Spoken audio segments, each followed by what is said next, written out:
Hello everyone, कैसे हो सारे के सारे। आई होप आप सारे ठीक हो।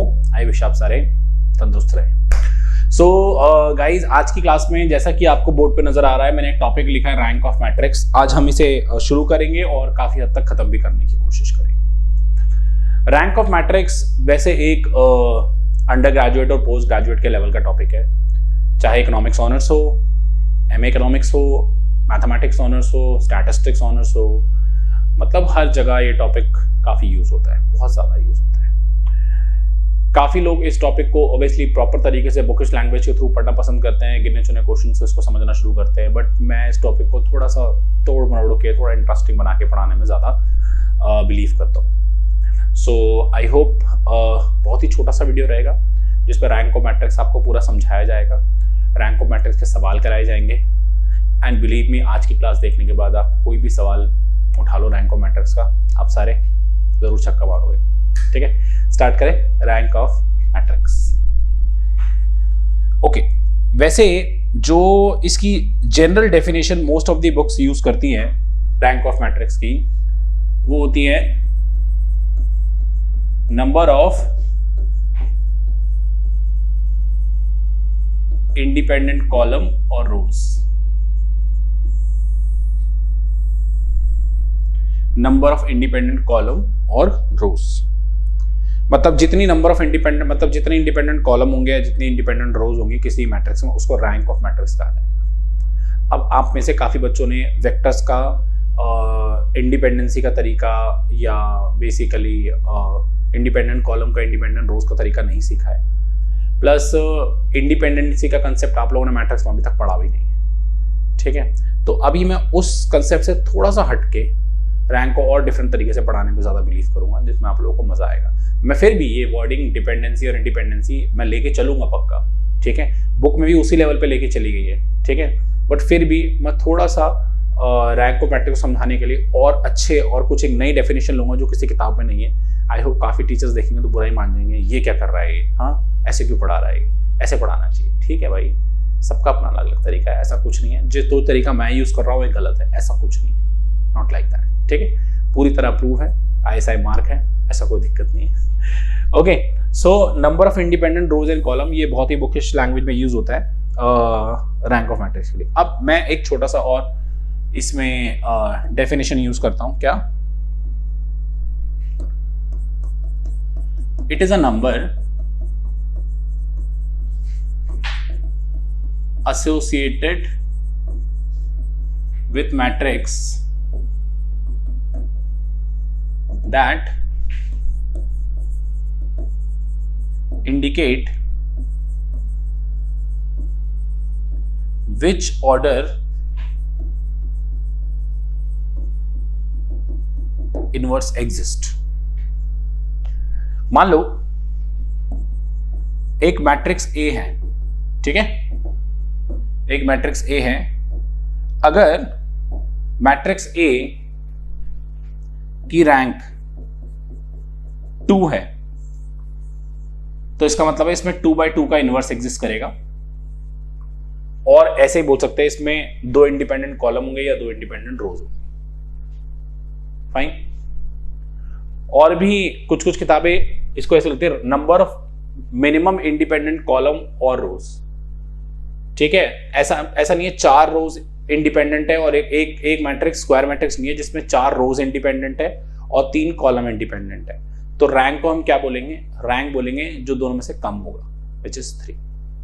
ठीक है, बाकी इस वाले मेथड से तुम्हें और बेटर पिक्चर क्लियर होगी। मैं अभी आप लोग को अच्छे से एक्सप्लेन करूंगा, बिल्कुल भी टेंशन और परेशान होने की जरूरत नहीं है।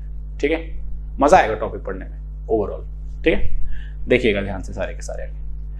मैं थोड़ा सा आगे बढ़ाता हूँ, मैं रैंक से रिलेटेड कुछ चीजें लिखता हूँ। जस्ट गिव मी 10-15 मिनट्स, ना तुम सबके दिमाग में घुस जाए सो डिसलाइक कर देना वीडियो को। ठीक है, चौड़ में बोल रहा हूँ। फाइन, देखो, हाँ अगर प्लीज तसल्ली से देख रहे हो, आसपास कोई डिस्टर्बेंस नहीं है, बीच में व्हाट्सअप नहीं चल रहा है, इंस्टा नहीं देख रहे, मतलब तब हाँ ये नहीं बस ऐसे ही देखा और डिसलाइक कर दिया। Fine, okay, there are certain point.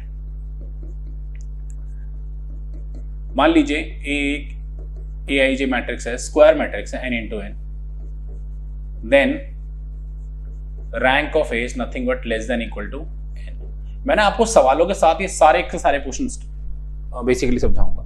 आप चाहो तो ये लिख सकते हो जो मैं लिख रहा हूँ, ये बेसिकली स्टेप्स हैं रैंक निकालने के लिए, क्या क्या स्टेप्स और क्या क्या चीजें हमें अपने दिमाग में रखनी है। फाइन, देखिएगा ध्यान से आगे। सेकंड पे आते हैं।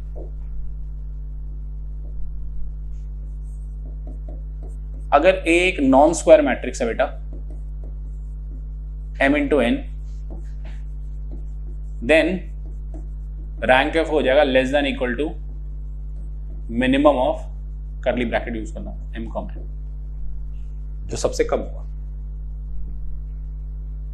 ठीक है, इंडिपेंडेंस और डिपेंडेंसी की भाषा में बताया जाए तो रैंक ऑफ ए एन या एन से कम, मतलब अगर n बाय n की मैट्रिक्स है तो उसमें नंबर ऑफ इंडिपेंडेंट कॉलम या तो n हो सकते हैं या n से कम हो सकते हैं, और रोज भी। और अगर नॉन स्क्वायर मैट्रिक्स है तो उसमें जो कॉलम और रो में जो सबसे छोटा नंबर होगा, रैंक कम से कम रैंक मैक्सिमम उतनी हो सकती है, एटमोस्ट उतनी हो सकती है। तो अगर m छोटा है तो रैंक m रोज हैं, m रोज छोटी है कॉलम से, तो नंबर ऑफ रोज इंडिपेंडेंट हो सकती है m या m से कम। और अगर कॉलम छोटा है, मतलब n छोटा है m से, तो रैंक ऑफ ए n या n से कम हो सकती है। बेसिकली ये तरीका हमें फॉलो करना है। ठीक है, बेसिकली फिर भी मैं ये इंडिपेंडेंट और इसको क्या नाम है रोज और कॉलम के लिए एक और अच्छा सा मेथड यूज करूंगा, तो बिल्कुल परेशान होने की जरूरत नहीं है। अभी फिलहाल ये चीजें लिख लीजिए जो जनरल है फॉर एवरीथिंग। नेक्स्ट पे आते हैं। Rank of A is always equal to rank of A transpose. Rank of A is always equal to rank of A transpose. आप सबको पता है डिटरमिनेंट मतलब लाइक मैट्रिक्स के अगर एलिमेंट चेंज कर दो या मैट्रिक्स मतलब ट्रांसपोज कर दो, ऐसा तो नहीं है उसके एलिमेंट खत्म ही हो जाते हैं, एलिमेंट्स तो फिर भी मैट्रिक्स के वही रहेंगे। जो रो में आ रहा था वो कॉलम में आ जाएगा, जो कॉलम में आ रहा था जो रो में आ जाएगा, ऐसा थोड़ी गायब हो जाएगा ट्रांसपोज करने के बाद। ठीक है, तो इसका मतलब रैंक पे कोई फर्क नहीं पड़ता। नेक्स्ट पे आते हैं। Rank of A is 0 if and only if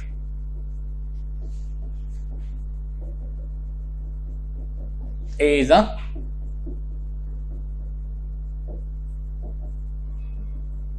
null matrix. Right? A is a null matrix. So basically ये 3-4 पॉइंट्स है जो मैं ध्यान रखने हैं। अगर कोई छोटा मोटा पॉइंट मेरे से मिस हो गया होगा तो क्वेश्चंस में मैं कवर कर दूंगा, टेंशन ना लो। बट ये बेसिकली मोटे मोटे पॉइंट है जो हमें याद रखने हैं। फाइन, चलिए आगे बढ़ते। आगे अगर हम बढ़े, हम रैंक को निकालने के ना 2 मेथड होते हैं। There are 2 methods for finding the rank.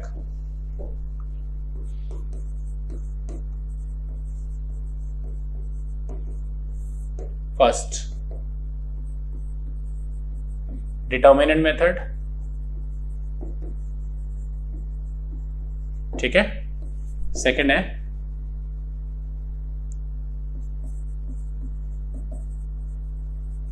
Row एक्लॉन form. ठीक है, रो एक्लॉन फॉर्म ये वाला बहुत ज्यादा यूज होता है हर जगह, डिटर्मिनेंट वाला थोड़ा कम है, बट डिटर्मिनेंट वाले की भी अपनी अलग एक स्पेशलिटी है। सो जब मैं आपको रैंक अभी आज पढ़ा दूंगा तो मैं आपको बताऊंगा पेपर में तुम किस तरीके से जज कर सकते हो, यार मैं क्या यूज करूं, मैं डिटर्मिनेंट यूज करूं, मैं एक्लॉन यूज करूं। ठीक है, because straight forward under graduate और पोस्ट ग्रेजुएट लेवल पे रैंक का क्वेश्चन नहीं आता। ठीक है, थोड़ा घुमा फिरा के वेरिएबल्स के साथ आता है, तो उसके लिए आप लोग प्रिपेयर रहना सारे के सारे। ठीक है, देखिए सारे के सारे बच्चे प्लीज। सबसे पहले मैं डिटर्मिनेंट मेथड पे जा रहा हूं बच्चों। Moving to the determinant method.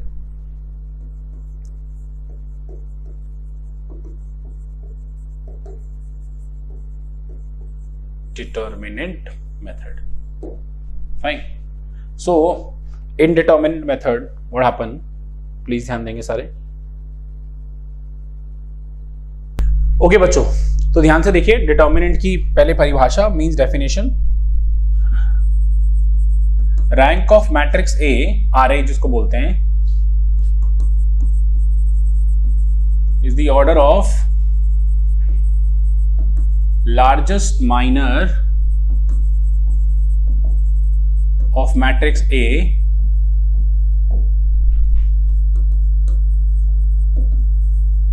Which is non zero. बोलो नहीं समझ आया।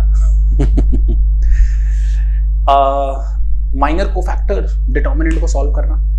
ठीक है, अब मैं आपको ना 2 सवाल कराऊंगा और ये 2 सवाल डिटर्मिनेंट मेथड को एकदम खल्लास कर देंगे। ध्यान से देखिए, मैंने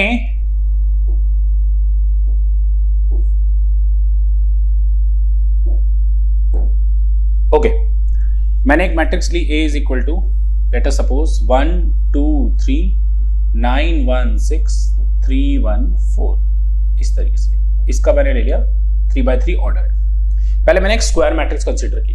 ओके, नाउ जो मैंने स्क्वायर मैट्रिक्स कंसीडर की, फाइन, इस मैट्रिक्स में रैंक निकालनी है।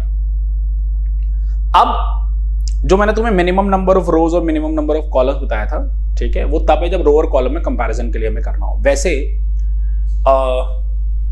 लार्जेस्ट माइनर मतलब जितना उसका मैक्सिमम ऑर्डर बन सकता है, जो मैक्सिमम ऑर्डर की स्क्वायर मैट्रिक्स बन सकती है, हम सबसे पहले रैंक की पॉसिबिलिटी उसकी देखेंगे।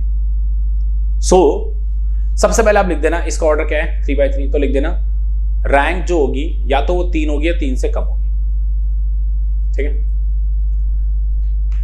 Now rank of A is equal to 3 if, अच्छा मुझे बताओ 3x3 की मैट्रिक्स है तो इसमें जो माइनर बनेगा, माइनर मतलब डिटर्मिनेंट बनेगा, वो 3x3 का ही बनेगा, और तो कुछ नहीं बन सकता ना। माइनर जैसे first row first column, first row second column से छुपा छुपा के करते हो। 3x3 का तो इसमें एक ही माइनर बनेगा। एक स्क्वायर मैट्रिक्स 3x3 4x4 जो भी हो, उसका जो माइनर होता है वो उसका उसी ऑर्डर का डिटर्मिनेंट होता है, भूलना मत। ठीक है, सो डिटर्मिनेंट अगर मैं if determinant of order 3x3 is non-zero, so let's check it out, find out determinant. Let us suppose बच्चों 1, सबको पता है यार फर्स्ट रो फर्स्ट कॉलम, बच्चों ये we can do it। हाँ मैं कैलकुलेशन में बहुत ही गंदा हूँ, ठीक है, तुम लोग 9 फर्स्ट रो सेकंड कॉलम, 4 दूनी 8 3 एकम 3 plus 3 first row third column, 6 दूनी 12 एंड -3, दोबारा first row first column 4 - 6, first row second column 8 - 3 and first row third column, ये बच गया मेरे पास। फाइन, आगे देखिए सारे के सारे।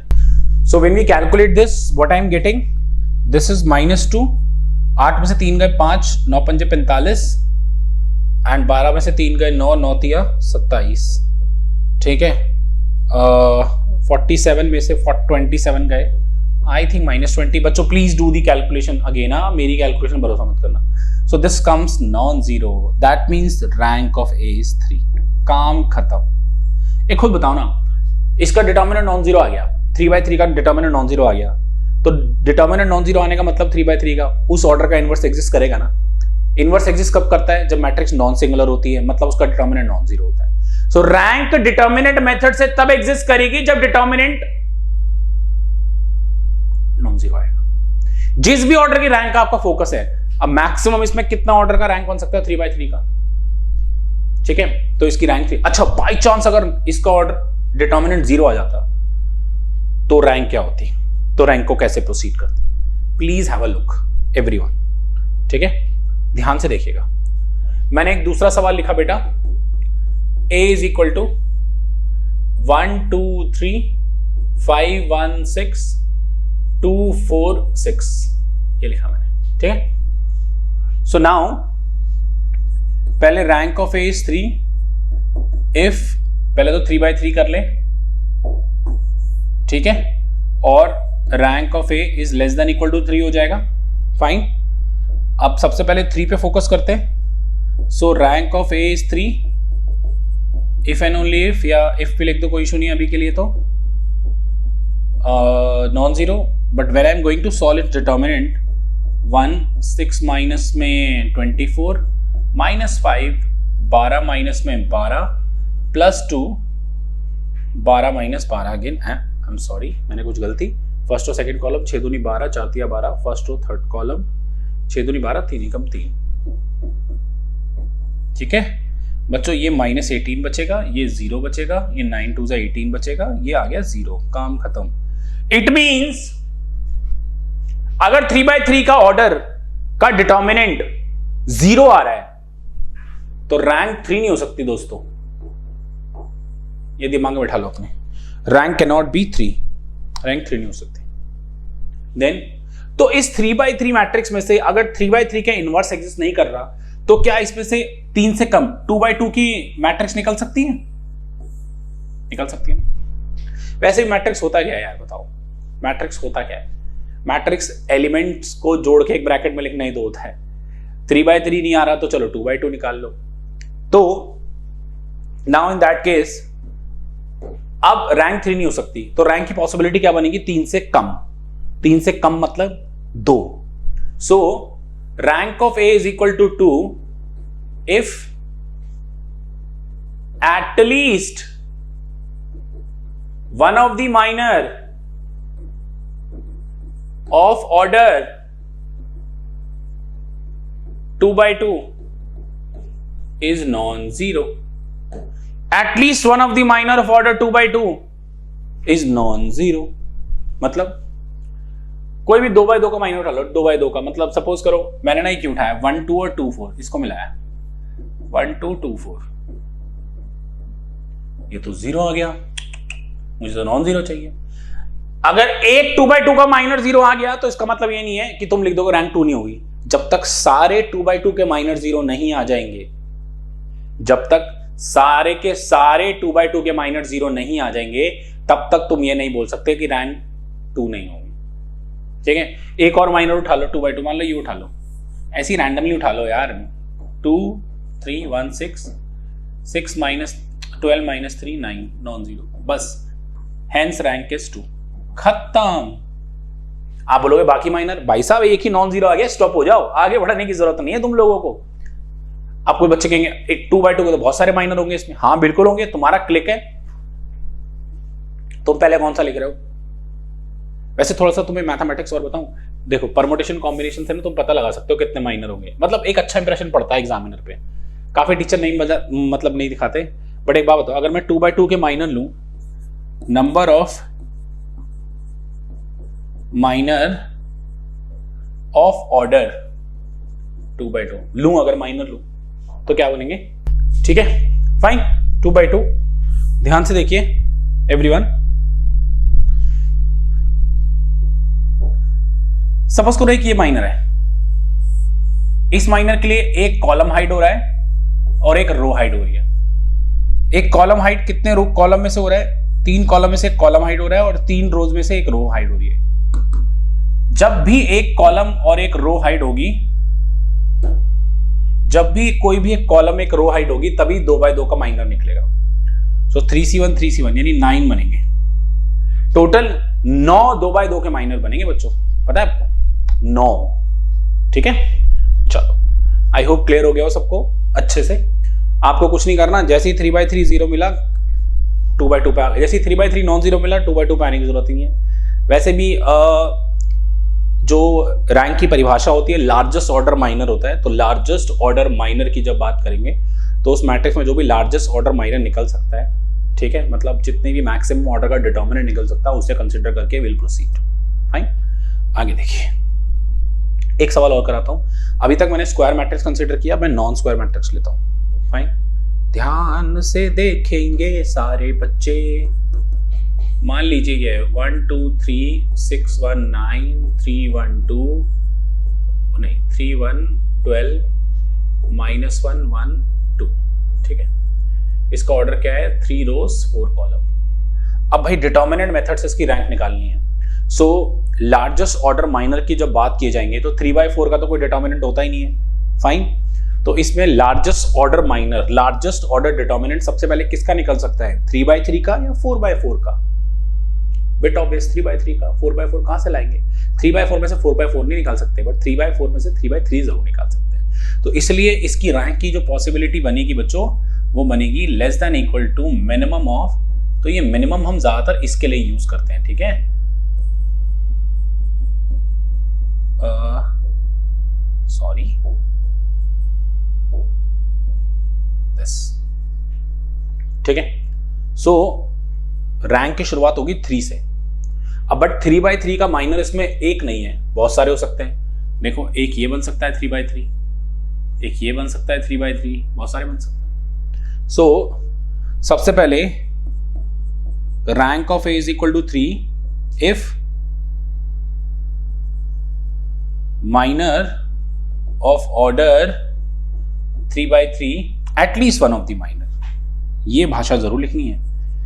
If at least one of the minor of order 3/3 is non zero. ठीक है, अब बच्चों 3/3 के माइनर्स अगर मैं लूं, अब now I am not going to solve the determinant for you, that you can do it with yourself. 1 2 3 6 1 9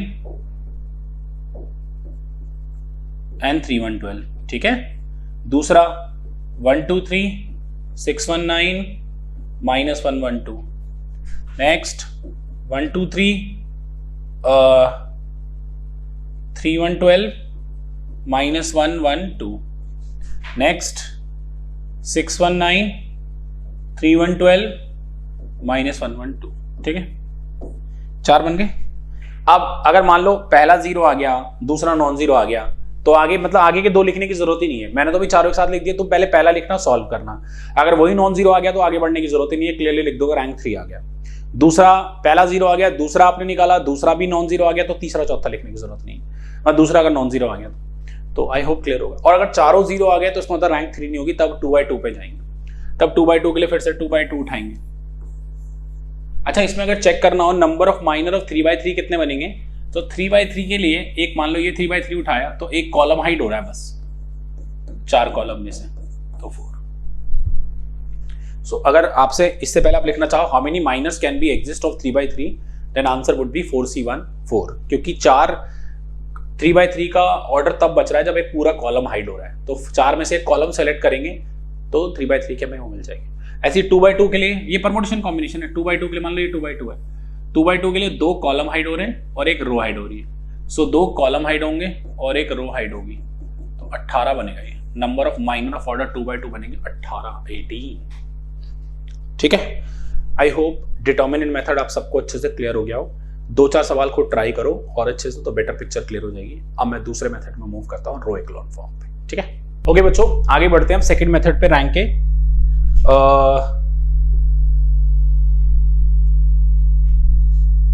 second method है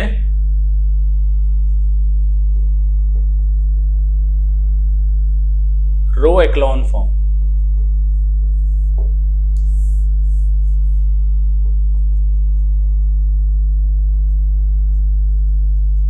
ठीक है, इसमें बेसिकली क्या करते हैं, काफी लीनियर अलजेब्रा की वीडियोस में बताया जाता है कि मैट्रिक्स को आप आइडेंटिटी मैट्रिक्स में कन्वर्ट कर लो, उसके बाद रैंक बताओ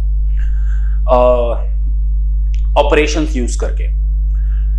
बट इसमें मैं आपको जो तरीका बताऊंगा, आप एक यही यूनिवर्सल तरीका फॉलो करोगे तो बिलीव मी, अगर आपके कॉलेज के टीचर स्पेशली बोलते हैं कि भाई इसको आइडेंटिटी मैट्रिक्स में कन्वर्ट करो, तो एक अलग थॉट है। बाकी अगर सिर्फ रैंक मांगा इस मेथड से, तो आप इस मेथड से करना जो मैं तरीका आपको बता रहा हूं। ठीक है, इसे रो रिड्यूस एक्लॉन फॉर्म भी कहते हैं कुछ किताब में, row reduce echelon form. Convert the matrix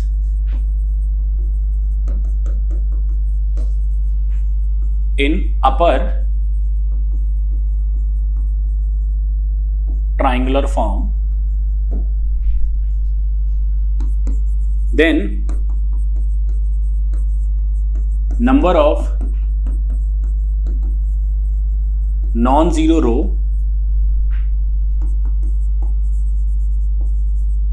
is equal to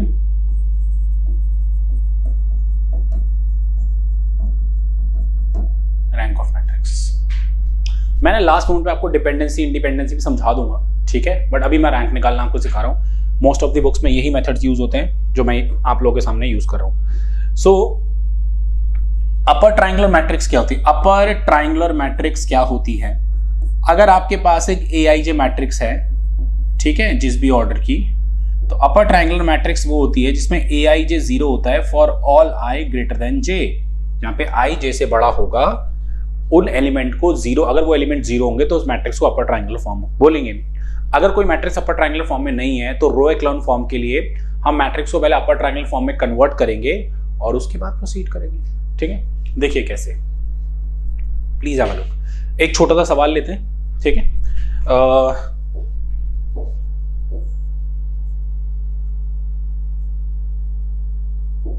देखिए मान लीजिए एक मैट्रिक्स है 1 2 3 6 1 5 -1 2 -4, ठीक है, ये एक मैट्रिक्स है, 3x3 की मैट्रिक्स है। इसमें एक अच्छी बात यह है कि एक एक करके डिटर्मिनेंट निकालना नहीं पड़ता, ठीक है, डायरेक्ट हो जाता है। तो मैं मैक्सिमम स्टूडेंट्स को सजेस्ट करता हूं, if the question is silent and we have a numerical value then reduced row echelon form is most promisable, or I can say the method for finding the rank of matrix। Determinant से भी निकल जाती है but वहां बच जाता है तुम डिटर्मिनेंट निकालने से यहाँ पे बेसिकली। सो अगर तुम ध्यान दो अपर ट्राइंगल के लिए ये जो एलिमेंट है ये है A21 जहां पे i j से बड़ा है, ये जो एलिमेंट है ये है A31 जहां पे i j से बड़ा है, ये जो एलिमेंट है A32 जहां पे i j से बड़ा है। हमें इनको जीरो बनाना है, तो पहले इन दोनों को जीरो बनाते हैं। R2 में ऑपरेशन लगा लेते हैं, R2 माइनस में 2R1, और R3 में ऑपरेशन लगा लेते हैं बच्चों, R3 माइनस में 3R1। फाइन, उसके बाद मेरे पास बच जाएगा 1 6 minus 1, this would be 0, 1 minus में 12 माइनस 11, 2 प्लस 2 4, ठीक है, 3 माइनस 3 0, 5 माइनस 18 18 में से 5 गए 13, and minus 4 plus 3 minus 1। If any basically calculation mistake मैं अभी से क्षमा चाहता हूं आप लोगों से, प्लीज फॉरगिव मी। ओके, आगे अगर बढ़ा जाए बच्चों, अब हमें इस एलिमेंट को जीरो बनाना है R3, तो इसके साथ ये ऑपरेशन, इसका ऑपरेशन यूज करेंगे, ये मत यूज करना वरना ये जो जीरो बना है बेचारा नॉन जीरो बन जाएगा, फिर जीरो नॉन जीरो बनाते रहोगे पूरे पेपर में, माथा पिच्ची करते रहोगे। So how should we proceed? R3 में अगर मैं आता हूं तो R3 में मेरे पास क्या आएगा, 13 यहां है 11 वहां है। कैसे करें? एक काम करें, इसको 11 से मल्टीप्लाई कर दें R3 को। फाइन,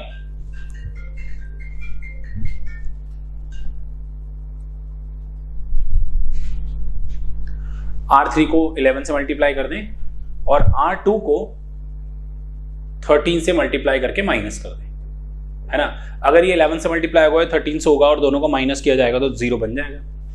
थोड़ी सी कैलकुलेशन बढ़ जाएगी, 1 6 माइनस 1 0 माइनस 11 माइनस 4 0 0, इसको किया 11 से मल्टीप्लाई तो माइनस 11 हो गया, इसे माइनस 13 से किया तो माइनस 52 हो गया, 2 और 1 3, 5 और 1 6, तो माइनस 63 आ गया, माइनस 63 आ गया। फाइन, ठीक है।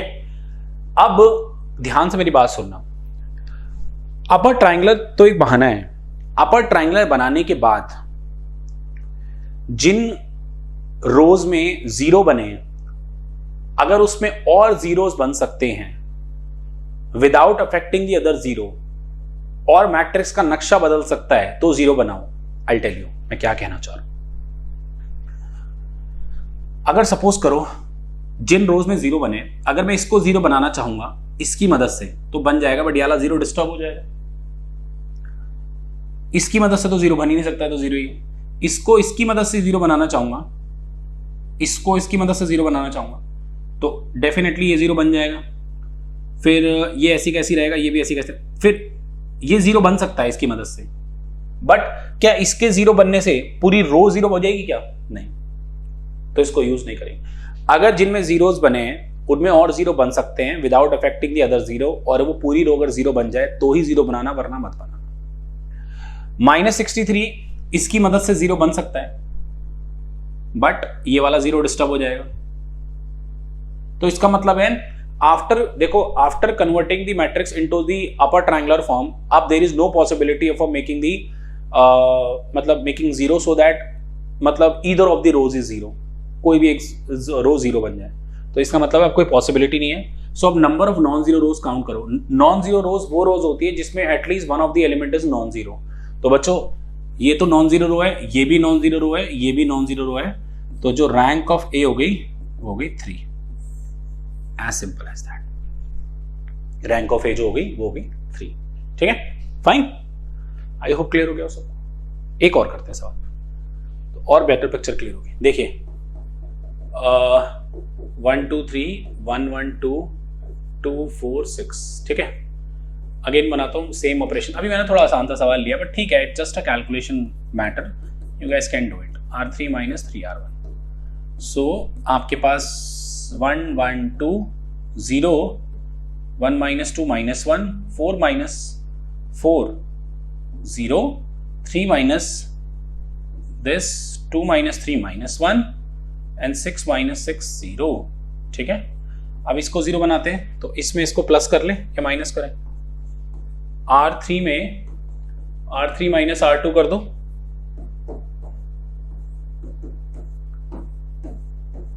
फाइन, अपर ट्रायंगुलर बन गई।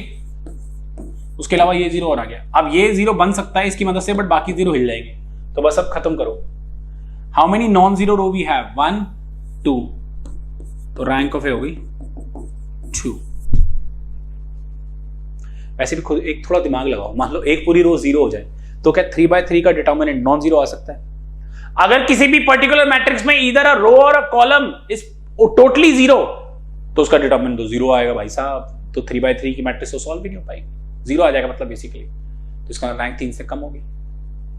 क्लियर है सबको अच्छे से? Fine, I hope so. ठीक है, नॉट डिफिकल्ट। ठीक है, सिमिलरली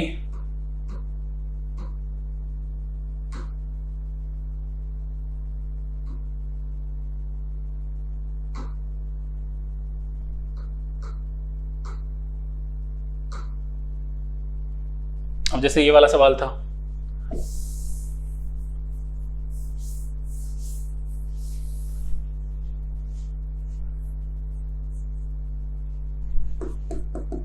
ए है 1 2 3 4 1 1 6 2 9 1 8 5। ठीक है, what we need to do, इसमें भी ये 0 बनेगा, ये 0 बनेगा, ये 0 बनेगा, बना लो 0। और अगेन 0 बनने के बाद और जीरोस बन सकते हैं तो बनाओ, अदरवाइज दैट्स ऑल। ठीक है बच्चों, this way you can find out the rank of matrix. So अभी मैंने आपको बहुत ही बेसिक तरीका बताया रैंक ऑफ मैट्रिक्स निकालने का, किस तरीके से रैंक्स निकालते हैं। So this is the part 1 class of rank, जिसमें हम लोगों ने रैंक निकालना सीखा है, ईदर डिटर्मिनेंट मेथड से और रो एक्लॉन फॉर्म से। ठीक है, आप लोग please you can do this, कर सकते हो बच्चों। मगर आपको लग रहा है रो 2 में से रो 1 माइनस हो जाएगा, रो 3 में से रो 3 माइनस 9R1 हो जाएगा, ये 0 बन जाएगा, फिर इसे 0 बना लेना, सिंपल। ऐसे ना ऐसे रट्टा मत मारना ये 0 बनते नहीं, मैट्रिक्स चेक करना और चेक करना कि उसमें आई जहां पे जैसे बड़ा है उसे हमें 0 बनाना है। Okay, cool. So this is the part 1 class of rank, जिसमें हम लोगों ने ये छोटी छोटी चीजें डिस्कस की हैं। पार्ट 2 क्लास भी आपको बहुत जल्दी मिलेगी, जिसमें मैं थोड़े से तोड़े मरोड़े टाइप सवाल कराऊंगा रैंक के, जो कि बड़े ही ज्यादा मजेदार होने वाले हैं। ठीक है, सो अभी के लिए प्लीज कोशिश कीजिए इस वीडियो को आप जितना स्प्रेड कर सकते हैं फैला दीजिए। जिन जिन लोगों को जरूरत है रैंक को अच्छे से पढ़ने की वो इसको पढ़ पाएं, और मेरे से कोई गलती होती है मैं क्षमा चाहता हूँ आप लोगों से। बाकी नीचे दिए गए व्हाट्सएप नंबर पे या नीचे दिए गए नंबर पे कॉल व्हाट्सएप आप कर सकते हो। कोई भी डाउट हो, कोई भी क्वेरी हो, मेरी कोई गलती हो तो जरूर बताएं, कमेंट में भी लिखें। ठीक है, अच्छा बुरा जो लिखना चाहें। ठीक है, thank you so much, bye, नमस्ते।